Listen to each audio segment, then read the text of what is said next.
Esse vídeo aqui é para mostrar, para apresentar um tutorial de análise de dados para a gente gerar um gráfico da climatologia da descarga fluvial de um rio.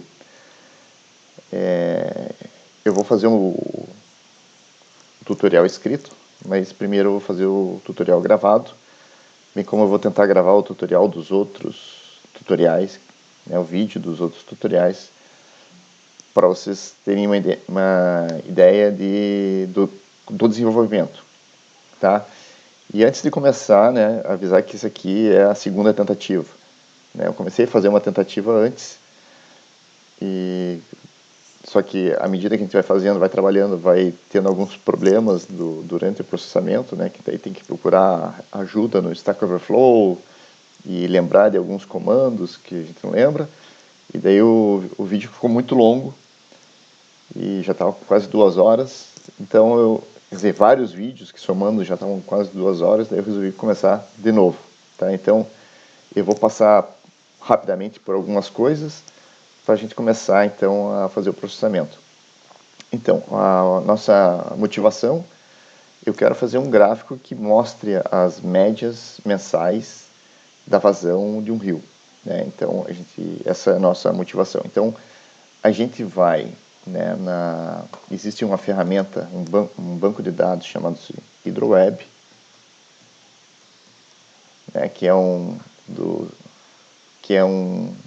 do Sistema Nacional de Recursos Hídricos, né, que é mantido pela Agência Nacional de Águas, e nesse banco de dados existe dados de vazão, de precipitação, de qualidade da água, de um monte de estações fluviométricas, hidrométricas, pluviométricas no Brasil. Então vocês têm um SIG aqui, uma ferramenta SIG que ajuda a identificar as estações. No caso aqui eu já baixei os dados, né, mas eu vou mostrar aqui como que eu fiz. Que eu quero, por exemplo, fazer uma análise da climatologia da descarga fluvial do rio Camaquã, que é esse rio que deságua aqui na Lagoa dos Patos. Então eu já vim aqui, investiguei, achei a estação que eu queria, né, porque tem vários tipos de estações. Isso aqui não é um vídeo sobre o HydroWeb, né, mas é só para dizer como que eu peguei os dados. Daí eu vim aqui, eu descobri qual que é a estação que eu quero, que é essa aqui. Daí eu peguei o número aqui, eu vim aqui em séries históricas, coloquei o número da estação. Vamos fazer aqui rapidinho, né? Ele deve ter saído agora, mas vou voltar aqui.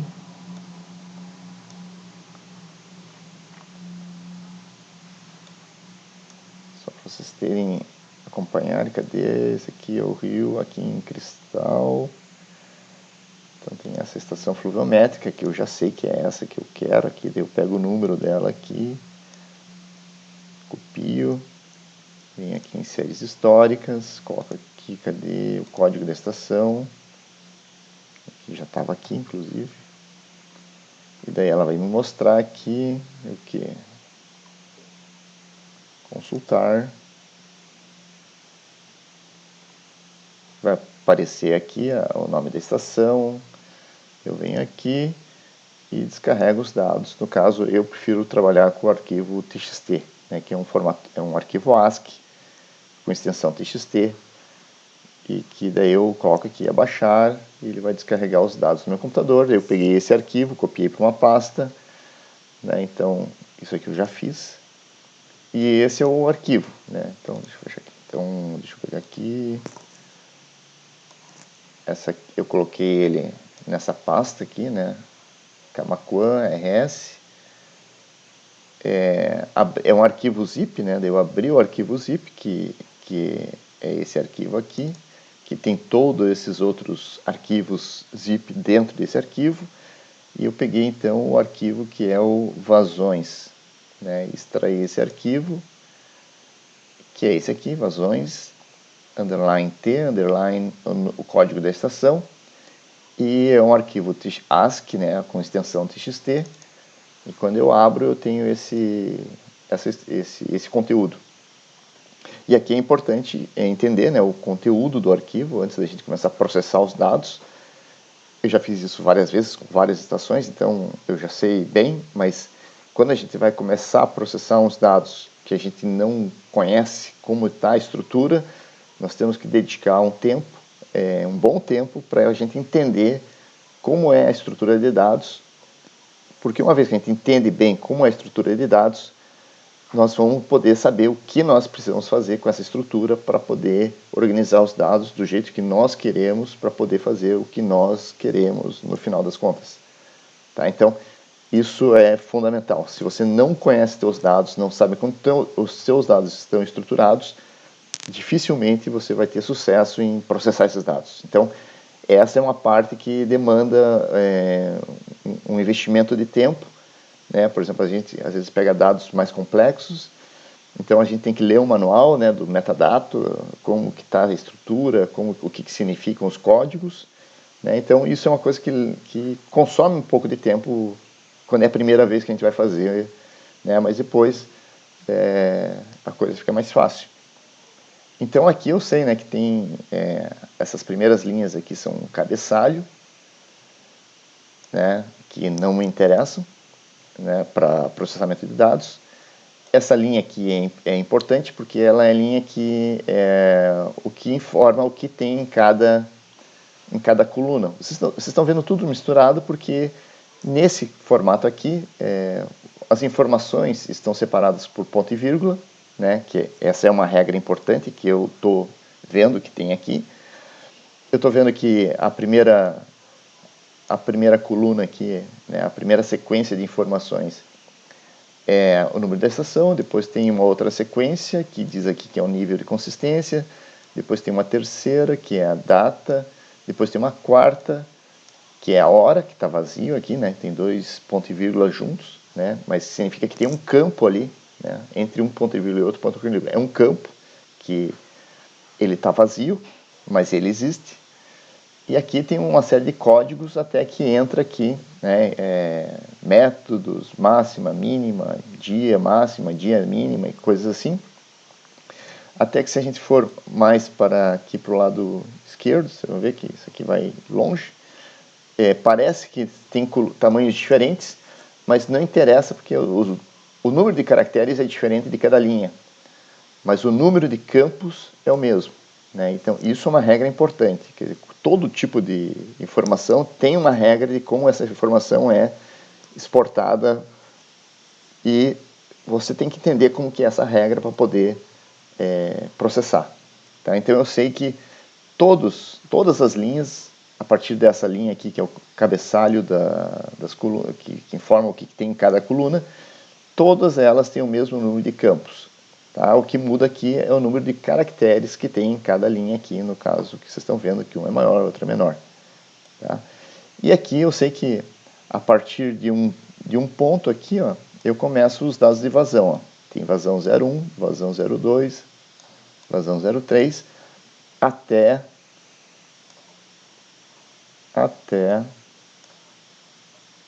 vazão 31. E depois começa a vazão 1 status, né, que é o índice de consistência, né, para dizer se o dado é ruim, se o dado é bom, se teve alguma correção. Tá? Mas o que interessa para nós é esses daqui, do vazão 1 ao vazão 31, e também interessa a data, no caso aqui, a cada linha representa um mês, né? Então aqui vai me dizer que é um mês, esse aqui é o mês abril de 2021, ele sempre vai me dar o dia primeiro aqui, que vai ser igual para todas as linhas, então cada linha eu tenho um mês, e 31 elementos na sequência aqui que representam a vazão de cada dia. E meses que tem menos de 31 dias vai ter um espaço vazio, meses que tem 31 dias vão ter todos os 31 dias preenchidos, porém pode ser que há falhas no registro, então você pode ter elementos vazios dentro dos dias válidos dos meses. Então, todas essas informações você tem que estar ciente quando for fazer o processamento, né? Então, porque todos esses elementos são importantes na hora de processar e gerar os resultados posteriormente. Né? Então, que pode haver falhas, tem meses que tem 31, tem meses que tem 30, tem meses que tem 28 ou 29 dias, né? E essa estrutura, então, é a estrutura que nós vamos ter que trabalhar. Tá? Então, outra coisa importante é que o separador aqui decimal é a vírgula. Né? E isso aqui é ruim para, quer dizer, ruim, para a gente trabalhar posteriormente com Python, isso aqui tem que ser ponto, né? Não pode ser vírgula. Então a gente tem que também ter esse cuidado aqui. A gente tem que olhar os dados. Então eu sei que está tudo separado, os campos estão separados por ponto e vírgula, o separador decimal é a vírgula, que eu tenho que substituir por ponto, e que a data aqui também está no formato, isso é importante, né, saber que isso aqui está no formato que não diz em lugar nenhum, dia, mês e ano, mas se a gente for ver aqui, a gente vai ver que como só vai até 12, então a gente supõe que isso aqui está na estrutura que a gente usa. Né? Então, tudo isso pode causar problemas se você não souber. Né? Porque se isso aqui estivesse no sistema americano, né, que eu venho um mês antes, então são confusões possíveis de ocorrer. Então, conhecendo o arquivo, conhecendo como são as regras, de como os números estão arranjados, e o formato dos números, aí nós começamos a trabalhar. Então, eu vou passar isso aqui para o lado de cá, para a minha outra tela, vou deixar aqui do lado, se eu quiser olhar de novo. E aqui eu vou começar um notebook, né? Então, para começar um notebook, eu vou fechar aqui só para começar do zero, né? Só para vocês verem. Então, eu estou nessa pasta, né, que vocês estão vendo aqui, já tem algum conteúdo, né, tinha até um notebook que já tinha começado, mas eu vou começar assim. Então, eu quero começar uma instância do Jupyter Lab, então eu vou vir aqui, né, eu vou abrir aqui o prompt, e vou digitar aqui Jupyter Lab. Aliás, se eu digitar dir, o conteúdo da pasta está aqui, né, o arquivo que nós queremos trabalhar está aqui, né, esse vazões, código. Então aqui a gente fala Jupyter Lab. Então ele vai abrir uma nova instância do Jupyter. Deixa eu minimizar essa tela aqui. Tem uma meia dúzia de instâncias abertas aqui, mas uma a mais. E ok, aqui temos então aqui até o notebook que eu já tinha começado aqui. Deixa eu fechar aqui. Então, por exemplo, se eu tem que começar um notebook, né, eu clicaria aqui e ele abriria um notebook. Mas como eu já tinha começado cadê ele? Acho que é esse aqui. Ele está vazio aqui, né? Vamos começar colocando aqui um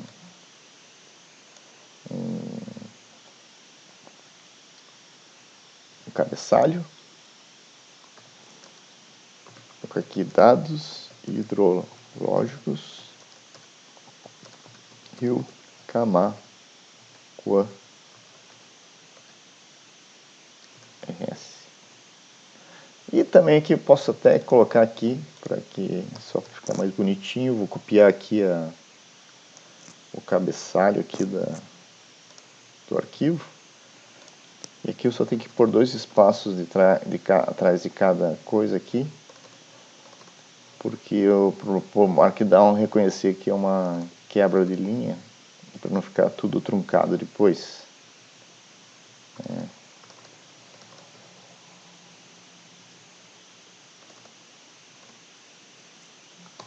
Tá, então aqui está o cabeçalho. Opa. E vamos dar umas linhas a mais aqui, então vamos começar carregando. Bom, inicialmente a gente carrega as bibliotecas, mas eu vou carregar as bibliotecas por demanda. Né? Eu não preciso, assim, normalmente eu abro um notebook e quase certo que eu vou ter que usar o NumPy e vou ter que usar o Matplotlib, então eu já começo importando o Matplotlib e o NumPy. Mas aqui vamos fazer diferente. Como eu quero mostrar como que mais ou menos avança a análise dos dados, eu vou importar quando for necessário. Quando não for necessário, a gente vai ficar usando somente o Python, que a gente chama de Python nativo. Tá? Bom, vou deixar essa linha aqui para... Vamos colocar aqui. Importação de pacotes. Deixa aqui a importação de pacotes, deixar em branco aqui. E vamos começar então carregando o arquivo. O arquivo, ele está... do jeito que ele está, acho que é a maneira mais fácil de carregar, vai ser carregando linha a linha usando o if, né? Então a gente vai dizer que eu gosto de separar, colocar uma variável dizendo que arquivo, e vou dizer que é o arquivo, eu vou vir aqui, cadê? Não é isso aqui, outra janela aberta nesse computador, cadê? Arquivo, aqui. Aqui está o arquivo. Copiar é a melhor maneira para você não errar na digitação. Esse é o arquivo. E daí eu vou fazer usando o if, open, arquivo, as f, eu vou dizer que linhas igual f read lines. Tem o read line, que lê uma linha, e tem o read lines, que lê todas as linhas. Então, agora o que eu tenho essa variável, né, que é o nome do arquivo, que é um string, que é o nome do arquivo, usando então o if, open, esse arquivo, né, que é essa sequência de caracteres aqui, que é reconhecida como um arquivo, ele é identificado como um objeto, f, então em linhas é uma lista que vai conter todas as linhas desse arquivo aqui. Né? Então, por exemplo, se eu der um print f, ele aqui ó, EO, né, é input output. Tá? Então é um input output de um texto e é um wrapper, né? O wrapper seria um envelope, né, que contém essa informação, que tem esse nome e tem esse mode, que é read, e tem esse encoding aqui, que eu não sei o que é, mas que define as características desse arquivo. Tá? E se eu der um print linhas, aqui estão as linhas que foram carregadas, né? Quer dizer, aquele arquivo, cada linha do arquivo foi carregada e está aqui formando uma lista. Né? Então eu posso pedir len linhas e eu tenho uma lista, linhas,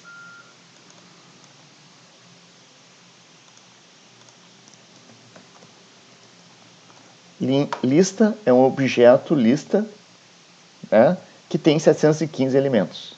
Né? Então se eu quiser aqui, por exemplo, print linhas 0, é a primeira linha do cabeçalho, que é o que está lá, Sistema de Informações Hidrológicas. Se eu quiser a linha 1, versão web 3, versão web 3. E assim eu posso saber o que tem em cada linha, e cada linha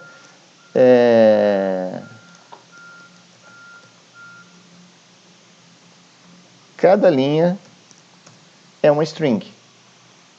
Tá? Cada linha tem uma quantidade de strings, e eu posso então, sabendo as strings, né, o que são cada número de strings aqui, a décima primeira, eu posso então pegar o que eu quero. Né? Por exemplo, se eu der um print, posso fazer um slicing das linhas, né, do que eu quiser. Por exemplo, eu vou dizer que x é igual linhas 1. E eu posso fazer um slicing da linha, né, da 0 até a 5. E ele vai imprimir os cinco primeiros caracteres dessa linha. Bom, Então, o que nós vamos fazer? Nós precisamos agora, nós sabemos que nós temos os dados e um cabeçalho, né? Então a gente pode vir até aqui e ver quando que começam os dados, né? Então eu posso pescar aqui direto, print linhas 10, ó, não é, vou colocar 13, ó, 13, a linha 13, né, que na verdade é a 14ª, né, porque a primeira, o índice da primeira é 0, né, então eu estou vendo aqui na verdade a linha 14ª, é o cabeçalho dos campos, né, e a 14ª então vai ser já os dados numéricos, né, que são números com exceção, números separados por vírgula, com exceção da data, que é separado por barra. Então, eu tenho que trabalhar a partir da 14ª. Em uma outra informação, eu tenho que saber qual campo que eu tenho que pegar que começa a vazão, né? Então, eu tenho que saber qual que é o número desse campo aqui. Então, são duas coisas importantes, que eu vou começar, os dados começam na 10, no índice 14, né? E eu tenho que descobrir qual que é esse campo aqui, que começa a vazão 01. Bom, então, para isso, vamos colocar aqui uma linha, vamos começar trabalhando então, vamos fazer um for linha em, vamos fazer assim, e linha em enumerate linhas. Bom, eu vou usar o enumerate aqui, porque o enumerate ele me fornece o índice e me fornece o conteúdo, que está ocupado por aquele índice, né? Por exemplo, esse aqui é o índice 0 e o conteúdo dele é a estação código, né? Então, quando eu uso o enumerate, eu estou pegando essas duas informações no loop de uma maneira bastante direta, né? Ok, então o que nós vamos fazer? Eu sei que os dados são a partir da 14 e eu quero saber agora que na linha 13, né? Então, if e linha igual a 13, eu vou fazer for valor não, vamos chamar de conteúdo em linha if conteúdo igual isso aqui,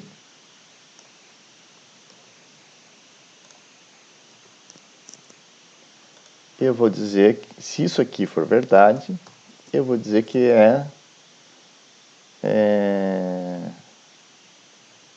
vazão 1,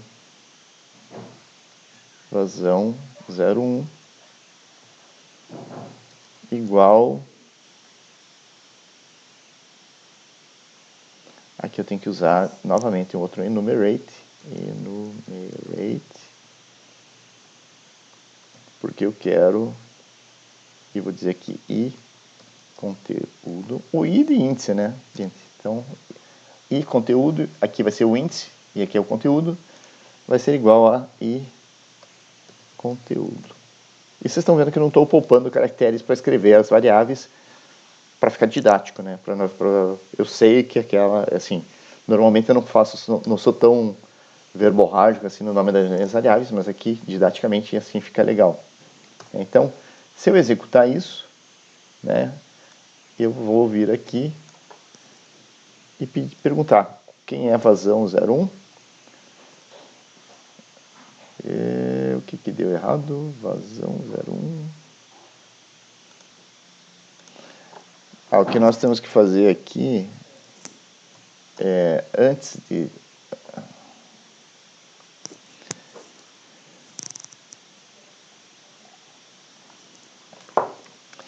antes de fazer isso, obviamente que não vai dar certo, porque eu preciso quebrar a linha, né? Então eu vou dizer que linha quebrada é igual linha split e usar o ponto e vírgula. E aqui eu não tenho que usar linha, e sim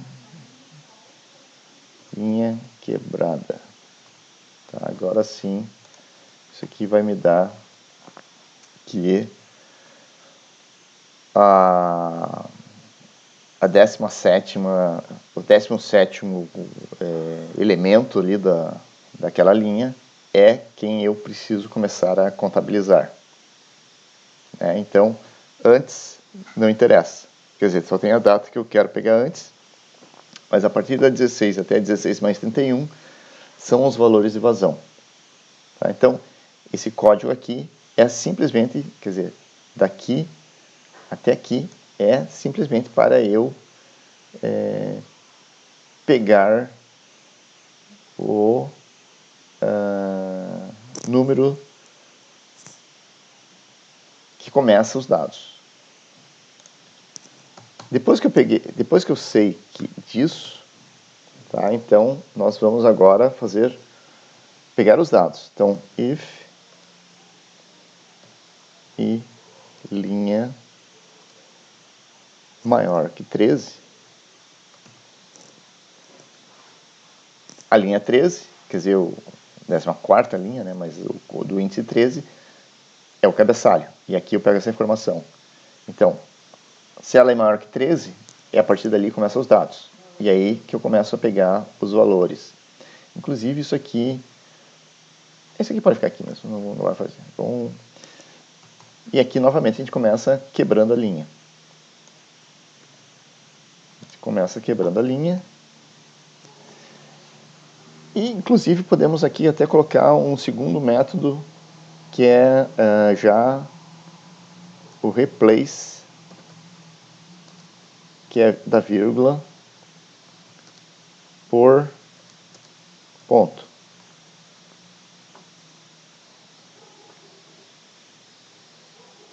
Não funcionou aqui.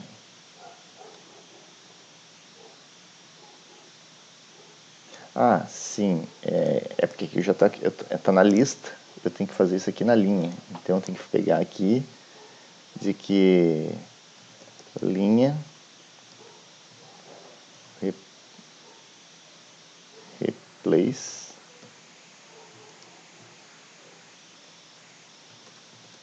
por ponto. Então isso aqui tira daqui. Tá, então o que eu faço aqui? Quando a linha chega aqui, a linha é maior que 13, a primeira coisa que eu faço aqui é substituir a vírgula por ponto. Então, só para a gente visualizar isso, a gente põe um print. Aliás, e eu estou rodando isso aqui em todo o código, né? Eu vou colocar um break aqui, porque daí eu só vou rodar isso aqui uma vez. E aqui eu vou pôr print linha. E aqui print linha. Então, só para vocês verem que aqui eu estou imprimindo a linha antes de passar para o replace. Então, vocês estão vendo aqui, por exemplo, 163,902. Quando eu uso o método replace, da vírgula pelo ponto, aqui eu mando imprimir de novo, e aqui sai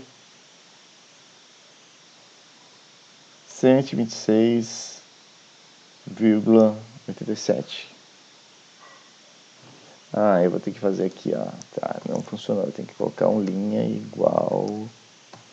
Pronto, então substituiu, porque ele não faz automaticamente, eu tenho que recriar aqui a variável, então desse jeito aqui, que eu pego linha, aqui com vírgula, aqui com ponto. Tá? Bom, e agora eu quebro a linha. E deixa eu colocar aqui então print linha quebrada. Então, a mesma coisa, né? Então, na verdade, o que aconteceu aqui eu substituí a linha que estava por vírgula, aqui entrou o ponto, e agora quando eu dou o split e crio aqui linha quebrada, cada ponto e vírgula aqui separou a string, né, que isso aqui era uma string única, separou em várias outras strings, né, que cada string aqui é um elemento. E aqui é importante, olha, quando a string é vazia, ele tem essa notação aqui, tá? Tem o campo, né, porque aqui, ó, tinha aqui o espaço, esse espaço aqui virou isso aqui. Então isso aqui vai ser importante depois para a gente fazer, para trabalhar depois. Então vamos tirar isso aqui, vamos tirar isso aqui, vamos tirar isso aqui. Agora que a gente tem a linha quebrada, vamos pegar a data e vamos dizer que a data é igual à linha quebrada 0, 1, 2. Né? E só para confirmar, print data. Tá aí, peguei a data. E agora eu posso pegar o mês, aliás, já posso colocar aqui, sim, eu acho que já posso fazer aqui, inclusive, um split barra. E aí, já separei a string, já peguei a data, que é o segundo elemento de linha quebrada, e já dei um split e separei aqui. E agora já posso pegar, dizer que o mês é igual inteiro data 1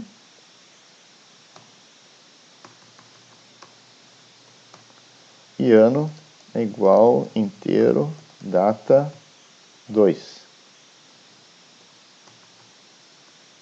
E para confirmar, tá aí, o mês e o ano. Feito isso, vamos pegar agora os dados vazão, linha quebrada do vazão 01, que é essa variável aqui, né, que vai ser o número da primeira variável, até vazão 01 mais 31. Né, e se eu quiser ver os dados de vazão, print dados vazão, está aqui os dados de vazão.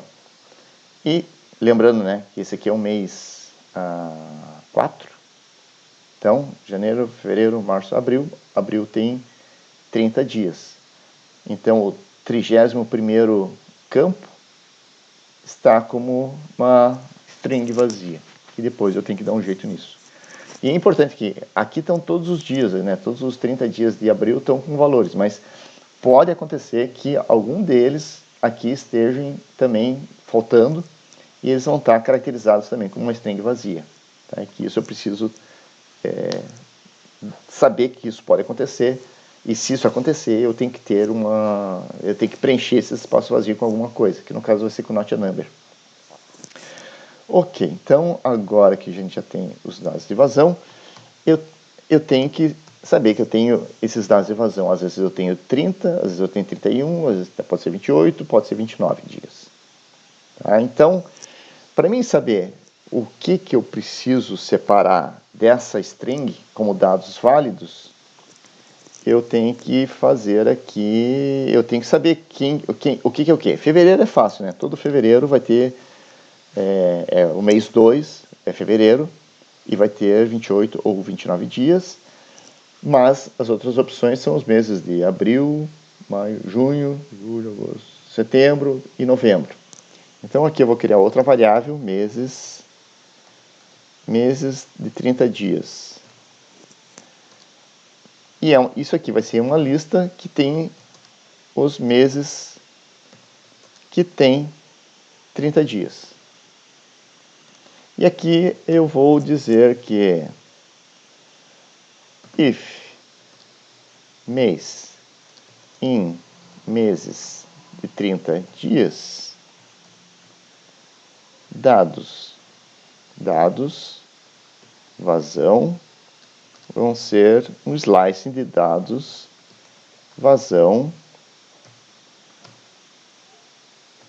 até o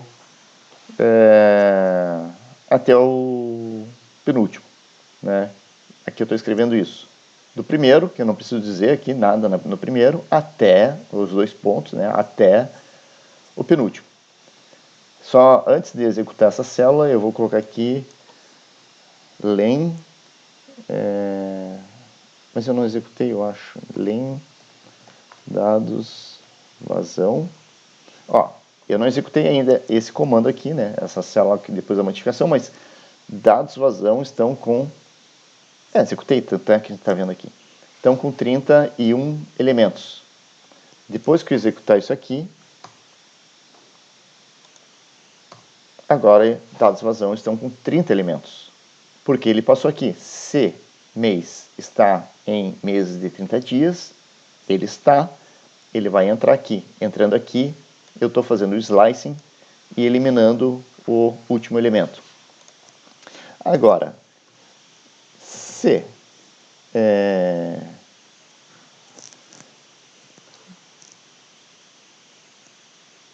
mês é igual a 2, fevereiro, e if ano é bissexto, né? Então aqui eu estou, essa anotação, isso aqui é o símbolo da operação para pegar o resto após a divisão, né? Então ano, o resto dividido por 4 é D0, significa que o ano é bissexto. Então eu vou dizer que dados vazão é o slicing de dados vazão menos 2, que é até 29 dias. Se não, dados vazão é igual dados vazão menos 3. Tá? Então, se é o mês de fevereiro e é ano bissexto, eu vou eliminar os dois últimos da lista. Se é mês de fevereiro e não for ano bissexto, então caso ele não seja ano bissexto, else, ele vai eliminar os três últimos e vai ficar com 28 elementos. Tá? Nós podemos até testar aqui, né? Eu posso colocar aqui, independente de que a variável tenha sido usada ali, eu posso fazer um teste aqui. Eu posso colocar mês é igual a 1. E aqui eu vou colocar... Esses testes são importantes durante o processamento, para você ter certeza que você está fazendo a coisa certa. Eu vou dizer aqui, print, len, dados, vazão. Então, olha, se eu colocar mês 1, ele vai dar 31. Se eu colocar 2, ele vai me dar 28, porque eu não sei qual que é o ano, mas aqui, ó, vamos colocar um ano igual 2001, que é o ano não é bissexto. Então ele vai me dar 28. 2000 é bissexto? Ó, 2000 é bissexto, ele vai me dar 29. E se eu colocar aqui um mês, um desses meses qualquer, ele vai me dar 30. Tá? Então, esses testes que a gente faz aqui, a gente faz e é frequente para ter certeza que você está fazendo a coisa certa. Tá? Porque vocês estão vendo aqui que o código está aumentando. E ele vai aumentando.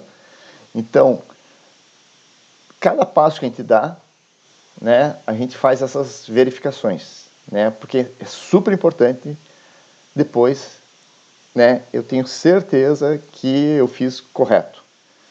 Porque depois que você faz um código enorme e dá um erro de lógica, que são os erros mais perigosos que tem, é muito difícil achar onde está esse erro de lógica. Tá? Bom, então aqui nós temos já a rotina chegando aqui.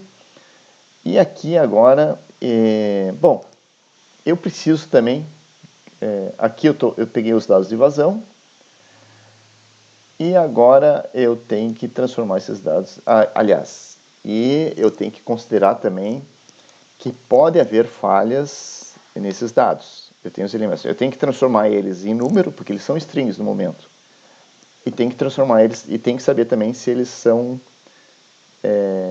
vazios ou não, tá? Obviamente que eu já fiz isso antes, já tive esses problemas, e é por isso que eu estou falando isso, né? Porque às vezes você pode perder uma semana com esse tipo de problema. Como eu já fiz isso algumas vezes antes, eu sei que eu tenho que fazer isso, tá? Experiência, tá? Então, o que nós vamos fazer agora é transformar os dados de vazão em números. E isso é uma operação que tem que fazer elemento a elemento. Você não pode fazer isso com listas, tá? Porque não permite. E também tem que saber se uma string é vazia, eu tenho que substituir por isso por um not number. Então eu vou vir aqui agora e dizer for valor em dados vazão, né? Eu vou pegar para a lista, a lista que foi gerada aqui, né? Aqui em cima, que eu peguei dados vazão, e aqui simplesmente eu fiz um slice de dados vazão para ter 31, 30, 29 ou 28 valores, né? Então, primeiramente eu vou testar se é um elemento vazio. Se valor igual um elemento vazio, e aqui eu vou precisar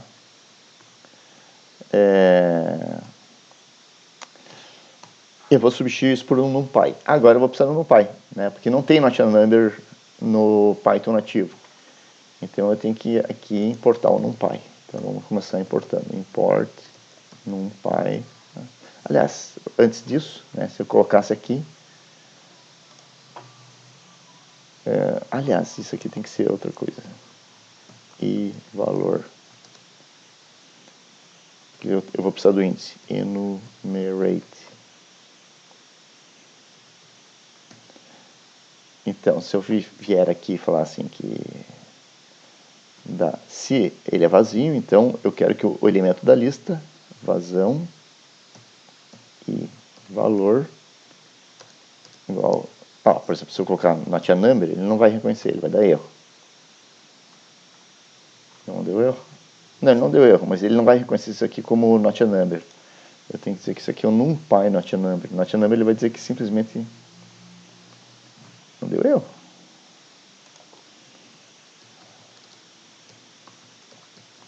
Será que eu já carreguei o NumPy e nem...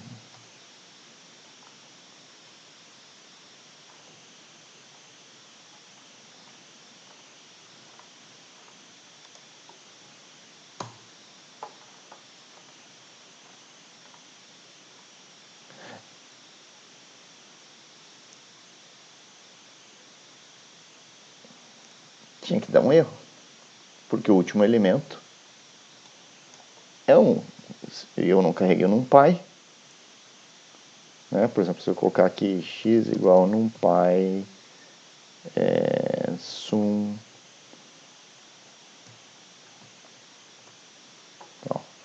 NumPy não foi definido. Então, o NumPy não é definido, ele não entrou nenhuma vez aqui, mas ele tem que entrar, porque o último elemento de dados vazão é um elemento vazio. Print dados vazão. E o que aconteceu aqui?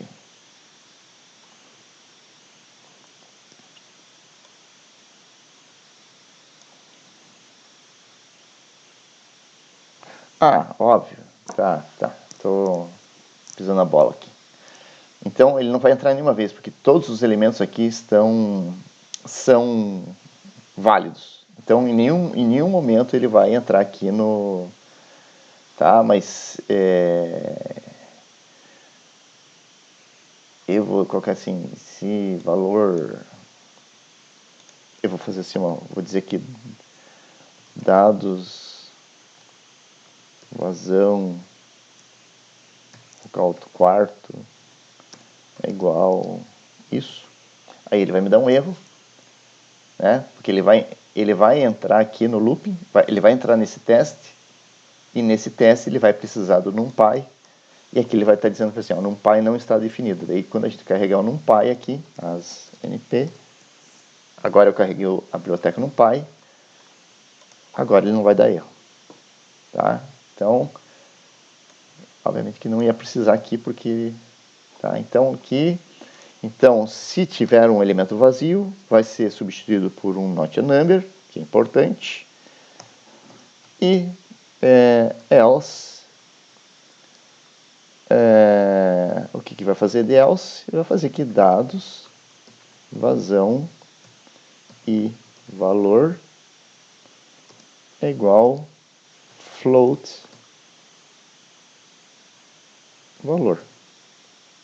Então, se eu pedir dados vazão aqui agora, vocês estão vendo que mudou, não tem mais as aspas, significa que agora dados vazão são números, né? São números e são variáveis de ponto flutuante, né? Se eu pedir type dados vazão, continua sendo uma lista,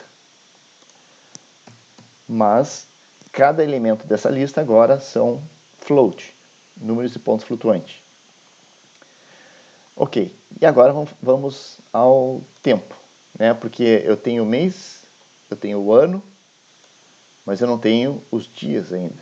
Que os dias vão ser de 1 até 28, 29, 30 ou 31. Então agora vamos fazer aqui, vamos calcular o tempo. Então eu vou colocar aqui dia é igual NumPy, que eu vou usar o NumPy, arrange de 1 até len de dados vazão.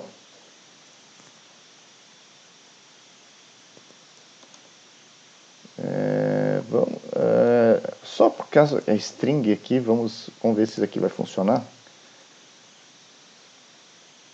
Dados vazão. Só vamos confirmar aqui. Len dia.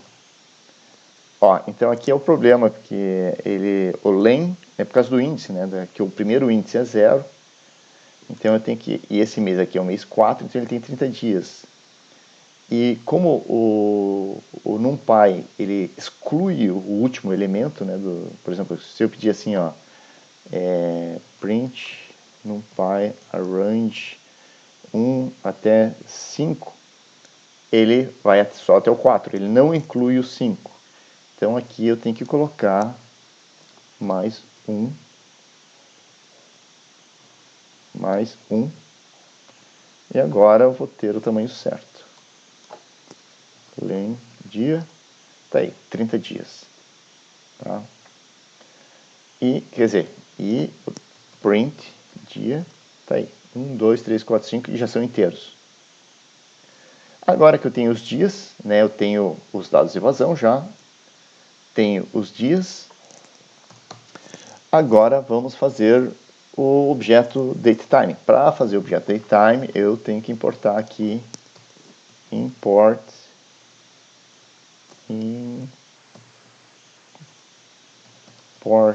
datetime. E aqui vamos fazer tempo igual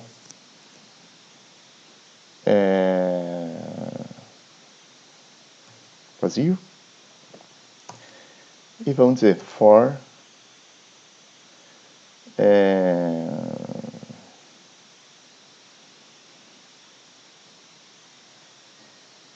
vou fazer aqui for e in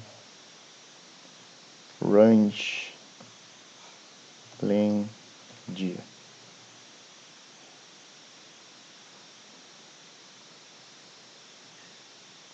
Não, vou fazer aqui, ó, d em dia. Daí calculou o tempo. Vamos colocar aqui. calcula, não é exatamente calcular, vamos fazer assim, vamos dizer calcula tempo igual date time, que não tem apelido, o ano, o mês e D, né, que vai ser de 1 até 30 no caso aqui, e daí tempo, append, calcula tempo. Então o que eu criei aqui? Eu criei aqui uma lista de objeto datetime, que vai do dia 1º até o dia 30 de abril de 2021. Feito isso, nós temos que guardar, né? Nós calculamos o tempo aqui, vamos deixar tudo separadinho assim, porque fica mais legível, né? Dando uma linha em branco em cada linha de código, para ficar mais clean. Tá?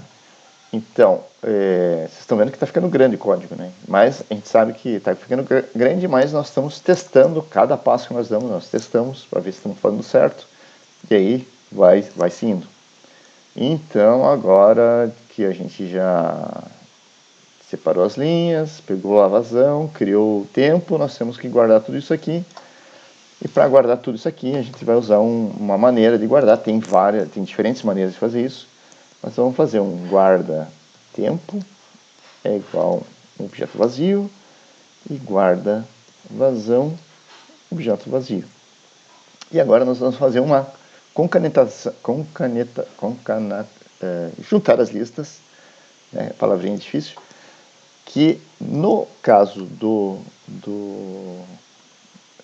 Python, eu tenho que, aqui embaixo, né, depois que eu sair desse looping, eu tenho que aqui voltar para sair do looping, né, porque até agora eu estava dentro do looping que eu estou pegando cada linha aqui, então quando ele fazer assim, if, linha 13, ele vai fazer tudo isso aqui.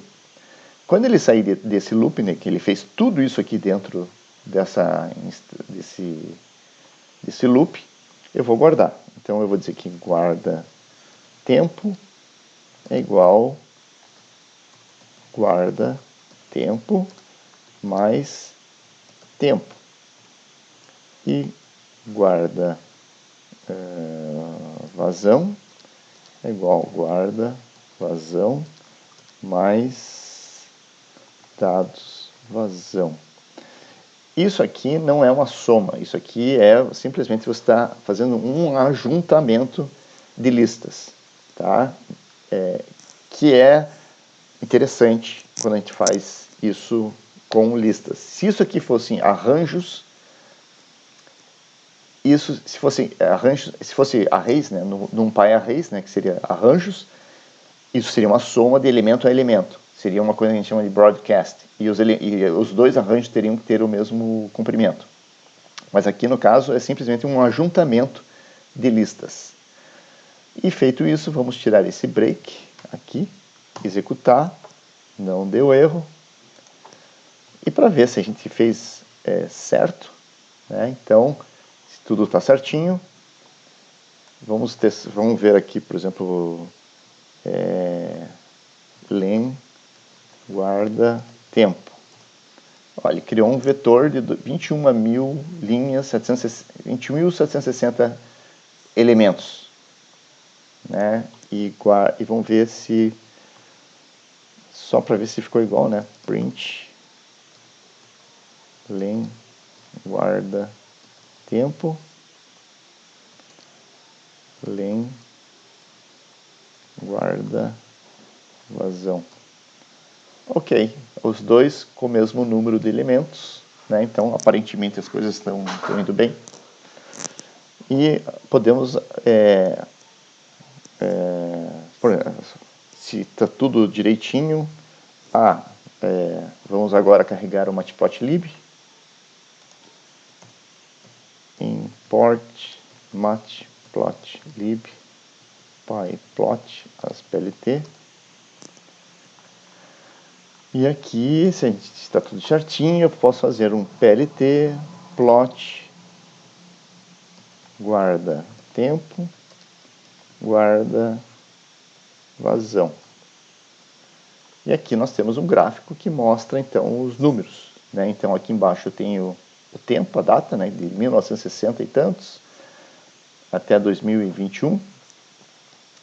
E esses aqui são os dados diários de vazão lá do rio Camaquã, daquela estação. Mas isso aqui não está completo, né? Isso aqui ainda mas aqui a gente só está vendo que até o momento o que nós fizemos está correto, né? Mas ainda tem mais coisas para fazer, tá? Quando a gente começa a processar dados de séries temporais, uma coisa fundamental é que os dados eles têm que estar organizados de uma maneira cronológica crescente, né? Então, assim, tem que arrumar os dados para que eles tenham a ordem. Pode ser decrescente ou crescente, mas eles têm que estar em ordem. Para a gente ver se os dados estão em ordem, é simplesmente plotar o tempo, né? Então, o que nós estamos vendo aqui é que o tempo aqui começa em 2020 e daí ele vai regredindo. E isso aqui, ó, mostra que nem todo o tempo está vendo uma repetição, né? Então, parece que aqui em cima, né, vocês estão vendo que tem um platôzinho aqui que está chato. Isso é erro, isso aqui não é uma coisa correta. Daí o tempo vai diminuindo, ele está em ordem decrescente, e daí chega aqui e o tempo volta, né? Então isso aqui existe uma repetição de dados aqui que nós temos que eliminar fora, tá? Então a gente tem que fazer uma organização dos dados para que os dados fiquem cronologicamente arrumados, tá? Vamos ver a melhor maneira de fazer isso.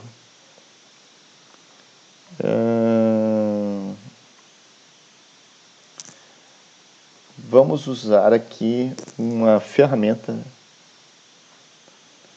que, primeiro, isso é importante. Eu não posso mexer no tempo sem mexer nos dados de vazão também. Então, os dois têm que estar sincronizados todos os tempos. Porque se eu arrumar o tempo e a vazão não mexer na vazão, eu estou tirando a ordem, né? Estou desconectando a ordem da coleta da vazão. Então, tudo que eu fizer com o tempo, toda a movimentação das variáveis temporais, as variáveis de vazão têm que acompanhar, tá? Então, o que nós vamos fazer agora, eu vou juntar as duas variáveis, tá? Então, eu vou juntar, e são listas, né? Então, eu vou dizer junta é igual guarda vazão mais guarda tempo mais guarda vazão. Eu juntei as duas. Agora eu vou transformar elas em duas linhas. Eu vou dizer que junta 2. Eu vou mudar o nome para saber que, para evitar a sobreposição e evitar a confusão. Eu vou ter que usar o NumPy, reshape, junta. E agora eu vou, assim, uma lista está seguindo a outra. Então eu vou colocar duas linhas, porque daí vai ficar uma em cima da outra. Aqui eu coloco o -1. O -1, no caso, aqui significa todos os elementos que sobrarem depois que eu dividir por 2. E vocês estão vendo que isso aqui é uma tupla, tá? Então, quando eu tenho que usar o reshape e outros comandos que reestruturam um arranjo, nós temos que usar uma estrutura que a gente chama de tuplas, né? Que seria por isso que tem que ter um outro parênteses aqui. E isso aqui eu vou bom, se eu fizer isso aqui, né? Eu transformei, olha só, print type junta type junta 2. Então, junta é lista, né? Porque eu acumulei essas duas listas. Mas depois que eu usei o reshape, né, reformei essa lista, junta 2 agora é um objeto arranjo, um objeto NumPy array. E daí, por exemplo, se eu pedir junta.shape, ele não funciona. Ele vai dizer que lista não tem atributo shape. Deixa eu fazer isso aqui. Mas junta 2, por ser um objeto NumPy, arranjo, ele tem esse formato. Então ele tem duas linhas por esse número de colunas. Eu prefiro trabalhar com colunas, tá? Sei lá, não faz diferença, mas eu prefiro. Então eu vou transpor já isso aqui. Né? Então é como se eu tivesse duas colunas. Eu tenho uma primeira coluna que é o tempo e a segunda coluna que são os dados de vazão. Agora que eu tenho os dados organizados dessa maneira, eu vou usar uma ferramenta que é para ordenar os dados de maneira crescente. Tá? Então eu vou dizer aqui que eu vou dizer que junta 3 é igual junta 2, junta 2. Isso aqui eu copiei isso aqui eu achei no Stack Overflow, tá? Então não é uma coisa eu vou arranjar. O que vai ser junta 3? Junta 3 vai ser junta 2, porém usando a primeira coluna de junta 2, eu vou sortir. O que aconteceu aqui? Deu erro. Faltou um colchete aqui. Opa, então agora tem colchete demais. Tá, é esse colchete aqui. Pronto. Tá, então o que é essa gramática aqui complexa?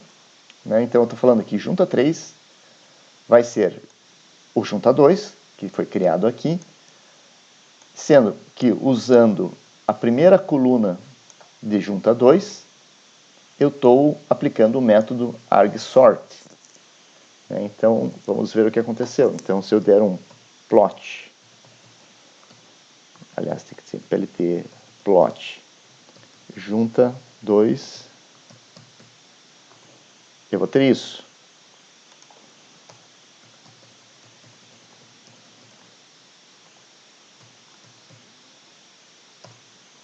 E eu agora vou ter isso. Perceberam a diferença? Então, aqui, ó, aqui os dados estão de 2020 para 1960.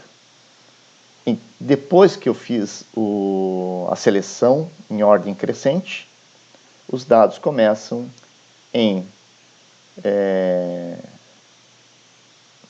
1960 e vem até aqui. Daí vocês vão perguntar, ó, isso aqui virou isso aqui, porque na verdade agora você tem cópias, né? Você tem pares de valores iguais, mas isso a gente vai eliminar agora. Tá? Então primeiro a gente fez que todos os dados estão cronologicamente em ordem ascendente, tá? E como os pares são iguais, né? Quer dizer, diminuiu a taxa de mudança aqui da reta. Então essas duplicatas aqui ficaram um do lado da outra, então por isso que mudou aqui a declinação. Mas esse gráfico aqui é importante porque mostra exatamente isso, assim, quando você sabe que a taxa de coleta de dados, né, é diária, e aqui no caso você tem 2 dados por dia, né, porque você está repetindo o dia, então ficou menos inclinada, e aqui volta a ficar mais inclinada, e aqui tem esse platôzinho aqui. Então o que nós vamos fazer agora é eliminar as réplicas. Né? Se houver mais que um dado do mesmo dia, eu só vou pegar o primeiro, né? Porque eu estou imaginando que são cópias. Né? Não vou testar isso aqui. Para fazer isso, eu tenho que fazer uma receita de bolo, que é pegar um tempo ref, vou dizer que isso aqui vou criar aqui um date time, ponto date time, e vou dizer que isso aqui é o ano de 1900, dia 1º de janeiro de 1900, que é bem anterior a qualquer outro tempo que eu tenho. E vou dizer que vou criar aqui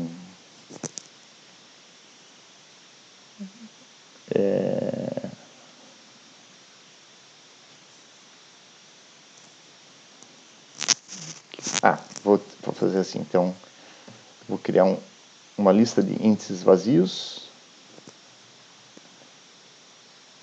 Vou colocar índices. E vou fazer aqui for. Posso usar o i agora. E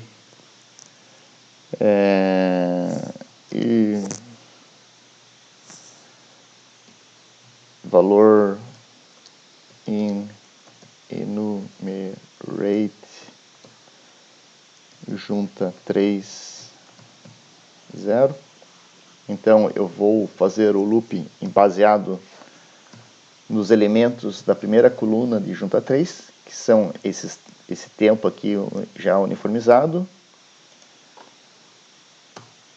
E vou capturar os índices para todos os valores cujo tempo é maior que o tempo de referência. Então vou dizer if vou trocar aqui valor por tempo. E tempo é maior que o tempo ref. Se isso for maior, índices append i. E se isso for verdade, tempo ref igual a tempo.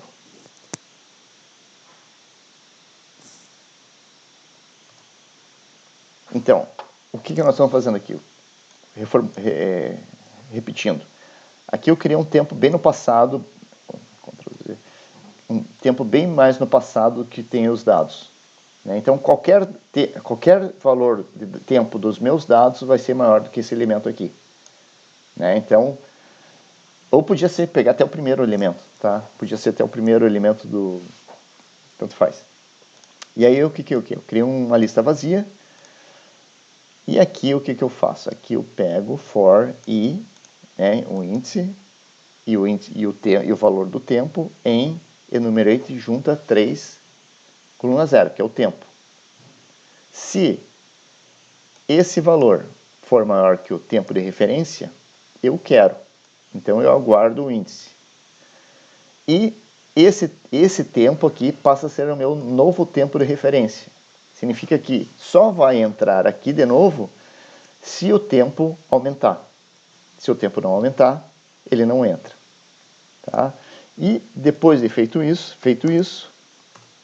eu vou dizer que junta 4 é igual junta 3 índices todas as colunas. Tá? Então, len print len junta 3 tem 20.760 valores. Len índices. Porém, a eliminação dos tempos repetidos me fornece 20.641 valores. Tá? Quer dizer, se eu colocar junta 4 aqui, junta 4.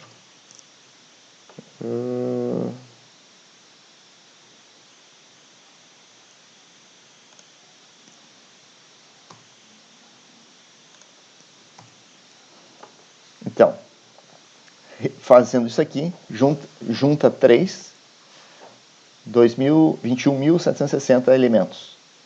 Eliminando os tempos repetidos, eu fico com 20.641. E se eu fizer aqui, o plt plot junta 4 do tempo, aí eu não tenho mais aquelas falhas que eu tinha anteriormente. Então eu eliminei as repetições. Tá? E isso é importante. Não é nada, é muito importante que a gente tenha esses critérios e esse rigor para processar os dados. Bom, agora que eu tenho, então meus dados estão beleza. Se eu colocar, esses meus dados já estão junta 4 Eu posso fazer um gráfico bacana aqui, plant figure fig size igual, isso aqui tem que ser uma tupla também, 22 por 4. Tá, então aqui é a minha série temporal já depurada, eliminado valores repetidos, né, que começa aqui e vai embora, e tem alguns not numbers, né, que foram eliminados, substituídos, né, tá vendo que tem um buraquinho aqui, significa que tem lapsos, né, tem alguns buraquinhos na série. Pois bem, então agora esse aqui já é um gráfico que mostra um gráfico bom, né, que eu poderia aqui aumentar. Vamos aumentar o tamanho das letras aqui, né, que daí já vai aumentar. Deixa eu ver a cola aqui, como que é. PLT, RC, params, RC, params. Isso aqui eu tenho que colar aqui da minha.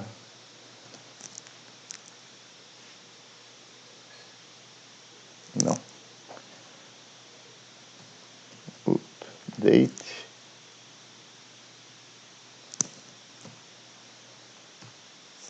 Não sei se tem outro jeito de fazer isso aqui, mas é o jeito que eu sei. Font size 14. Eu fiz errado.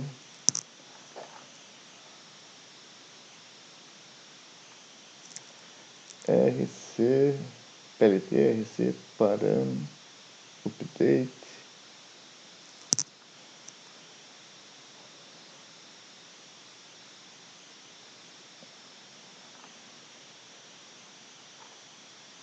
Não é parâmetro válido. Font, ponto, size.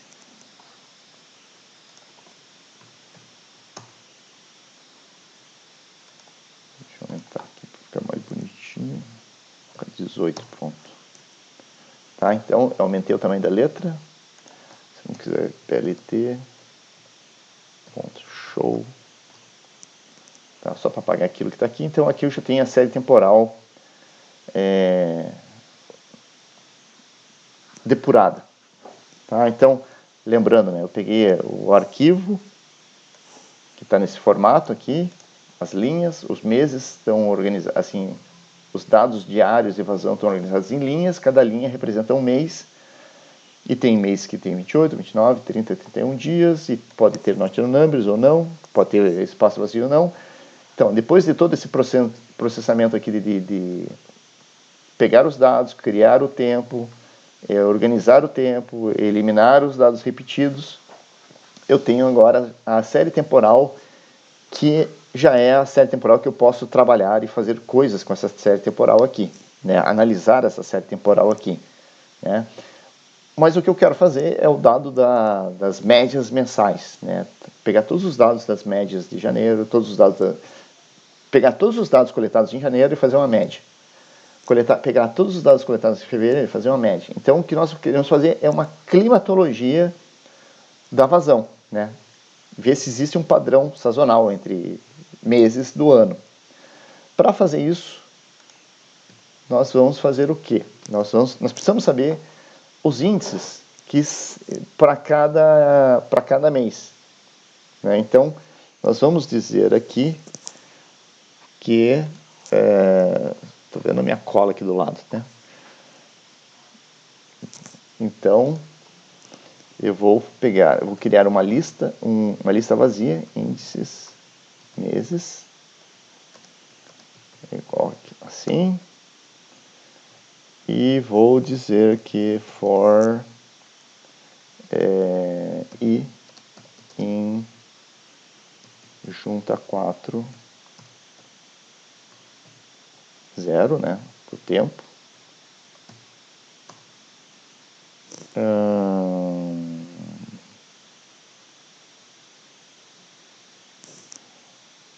Aí eu vou pegar aqui G, vou colocar índices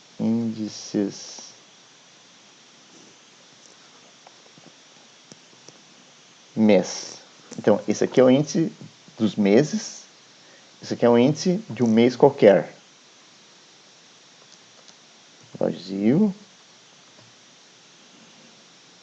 E aqui, não, isso aqui não tem instância. Isso aqui for mês. Eu tô vendo, você tá usando, eu tô vendo aqui usando uma variável que eu já usei antes, mas quando eu usar aqui ela vai zerar, né? Então, for mês in range de 1 até 13. Né? Quer dizer, o 13 não conta, ele vai de 1, 2, 3 até 12. E daí eu vou fazer aqui se if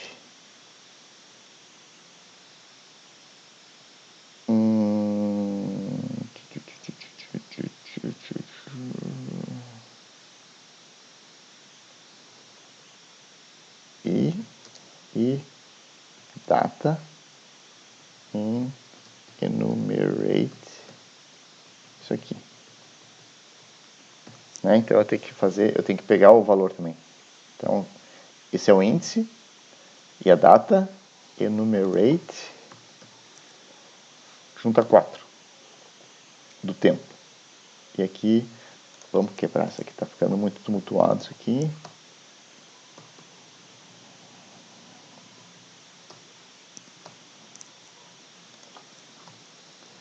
E aqui a gente faz se data month, né? Que esse aqui eu estou dizendo que se o mês do objeto data vai ser um objeto datetime. Então, o mês desse objeto datetime for igual a mês, que vai variar de 1 até 12. Se isso for verdade, eu vou guardar isso aqui em índices mês append i, que é esse índice aqui que varia, que é o índice do junta 4. Depois que eu fizer isso, eu vou guardar. Isso aqui vai criar uma lista, e agora eu vou guardar essa lista. Índices meses, né? Então isso aqui é o índice mês de cada mês, de 1 até 12. E agora que eu vou guardar esses índices em índices meses. Append índice mês. Erro. Índices. Tá? Então, o que eu tenho aqui? Essa estrutura aqui é uma maneira muito útil, porque na verdade assim, não me interessam os valores, mas eu sei os índices na série que são os valores que eu quero. Então eu tenho uma lista de listas, né? Então, que é um pouquinho confuso, né, de a gente assimilar e de abstrair isso tudo, né? Mas se eu pedir len índices dos meses, eu tenho 12. Opa! Deu pau aqui.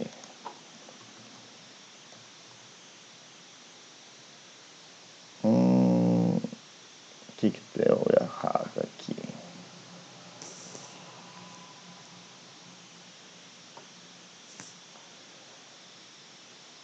Não, acho que eu tenho que inverter aqui. Na verdade, eu tenho que inverter isso aqui. Eu tenho que começar pelo looping do mês.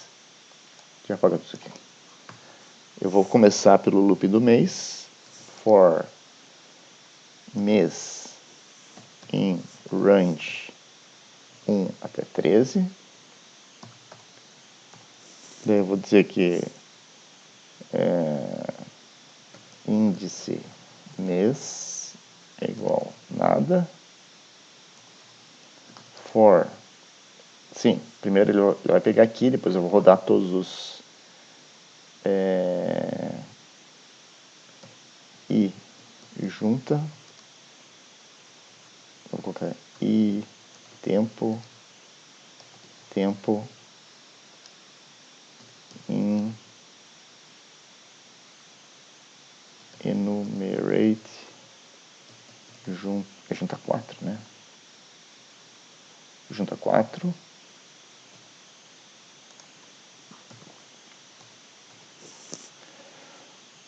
Daí if tempo month igual a mês,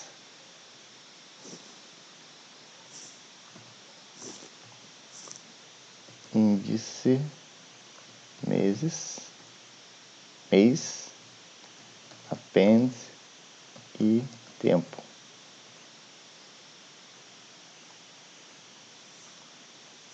E aqui, saindo do looping, índices, meses, append, índice, mês. Erro.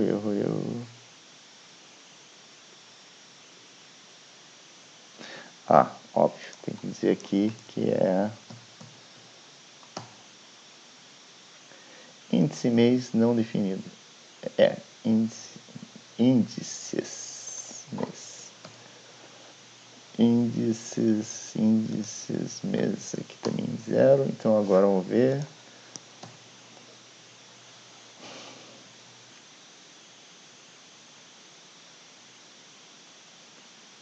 Então, índices mês, que vai, no caso vai ser para o mês de dezembro, né, que foi o último a passar por aqui, deu 1767. Mas se eu colocar meses, que é esse aqui, tem 12.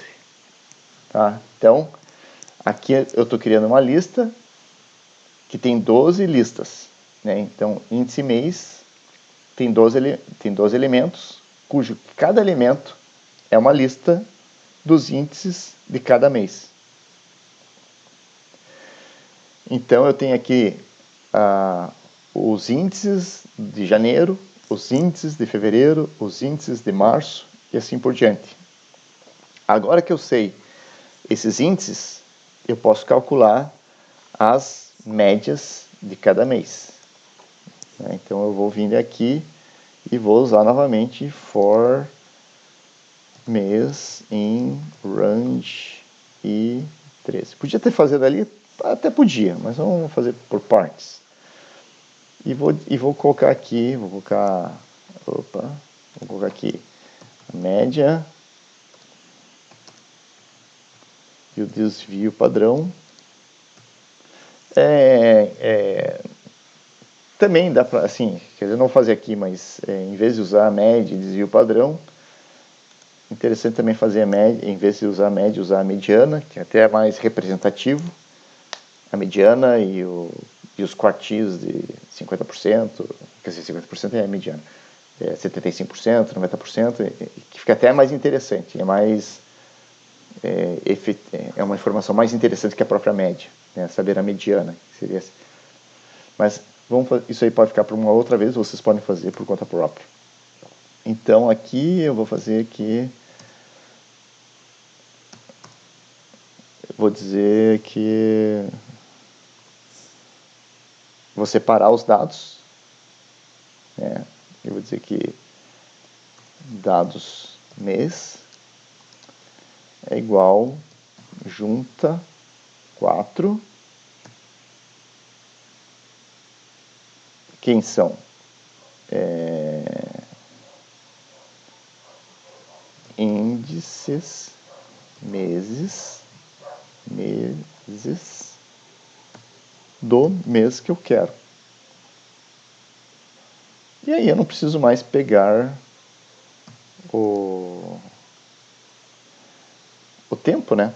E vou ficar somente com os dados de evasão, né? Só vamos testar isso aqui. Ah, tá. Então isso aqui vai dar um... isso aqui não precisa porque agora...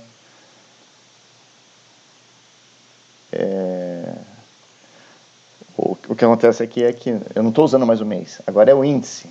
Né? Então, o índice de janeiro, na verdade, é o índice 0. Né? E o índice de dezembro vai ser o índice 11. Tá? E ele fez aqui. Né? Então, aqui eu estou pegando dados do mês.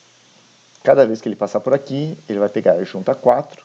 De junta 4, ele vai pegar os índices meses, que é essa lista aqui, e o elemento mês, que vai variar de 0 a 12, que 0 a 11, aliás, né, porque o 12 não entra, e vou pegar a segunda coluna, né, que é o índice 1.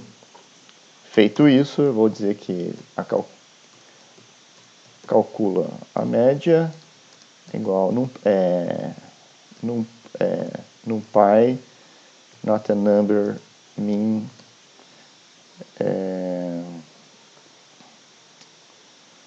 dados mês. Aqui eu acho que dá um problema que eu tenho que dar aqui. Eu tive esse problema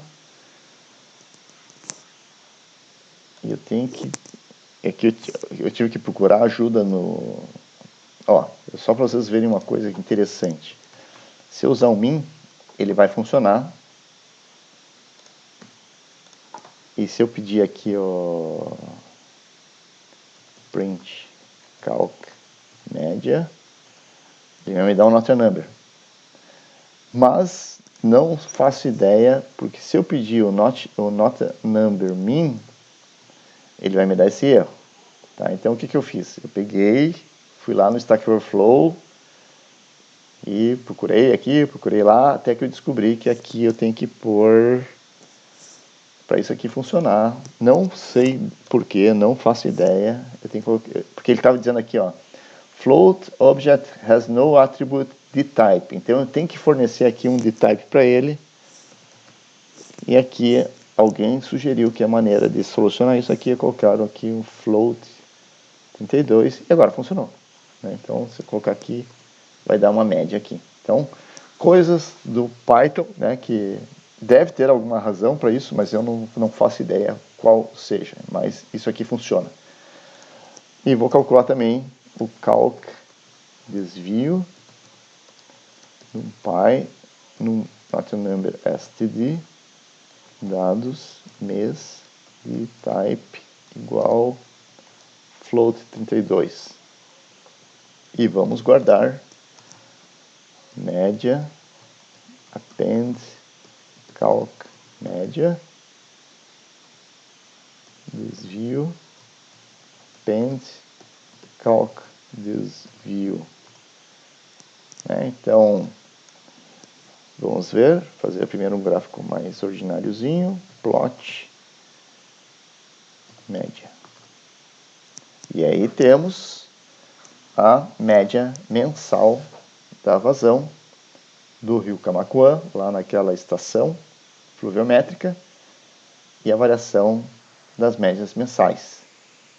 E eu tenho também o desvio padrão, e tendo a média e o desvio padrão, eu posso fazer aqui, interessante, eu posso plotar aqui, plot plt fill between, aliás, vamos colocar aqui meses igual a range NumPy arrange 1 até 13 fill between meses média menos desvio média mais desvio e aqui meses média bola traço preto. O que eu fiz errado? Isso aqui é lista, então eu tenho que dizer que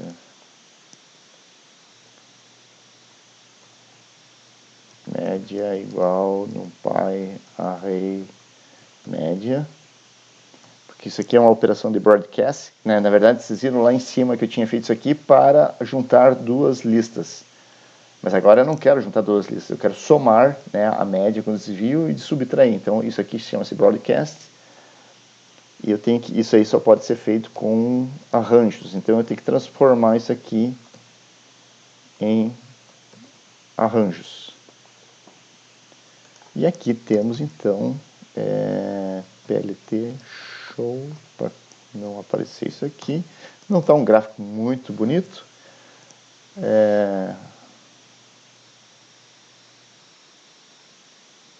Vou colocar aqui plt. Tá, não vamos. O vídeo já está muito longo, né? Então, para a gente se preocupar com a estética, né? Que aí a gente pode eliminar, melhorar esse gráfico.